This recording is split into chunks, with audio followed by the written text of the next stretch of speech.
Ermal Meta, kryefjala e Sanremos. Deklarata e Salvinit për këngëtarin shqiptar hap debat në Itali. Nga La Stampa. Një deklaratë e ministrit italian të infrastrukturës dhe transporteve, Matteo Salvini, ka shkaktuar debat gjatë ditës së sotme, pasi ai ka përgëzuar Ermal Metën për përdorimin e përsosur të gjuhës italiane, ndonse këngëtautori me origjinë shqiptare jeton në Itali prej më shumë se 3 dekadash. Që në dëgjimin e parë, kënga e tij Stella Stellina ka tërhequr vëmendjen e kritikës dhe publikut. E dedikuar fëmijëve të vrarë në Gaza, kënga ka prekur shumë dëgjues si për kompozimin orkestror, të realizuar me ndihmën e Durdast, ashtu edhe për tekstin, e vlerësuar për forcën poetike dhe ndjeshmërinë.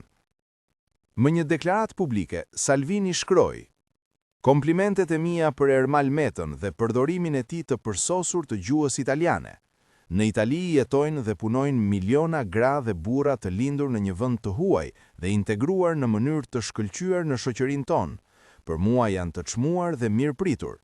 Unë i kam kundërshtuar gjithmonë imigrantët e palishëm dhe kriminalët dhe jam i sigurt se edhe Ermal Meta ndan këtë mendim timin.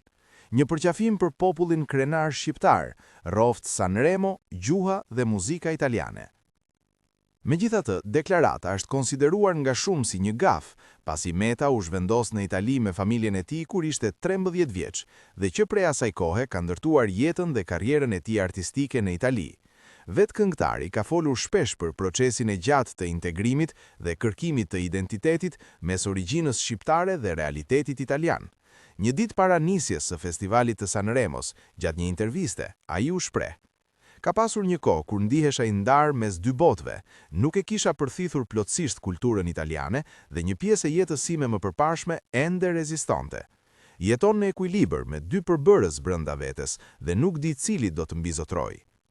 Debati u ndez mëtej gjatë konferencës për shtyp në Ariston, kur Meta deklaroi: "Nëse Akademia e Kruskës ka thënë se teksti më i mirë është shkruar nga një imigrant, bëni vetes dy pyetje. Unë jam i huaj." Nga salla erdhi menjëherë batuta: "Mos ja tregoni Salvinit." Pa filtra, Meta u përgjigj me ironi: "Mos i thoni se i bie emboli." Deklarata e tij u përhap me shpejtësi në rrjetet sociale, duke e kthyer episodin në një nga momentet më të komentuara të kësaj vave festivali.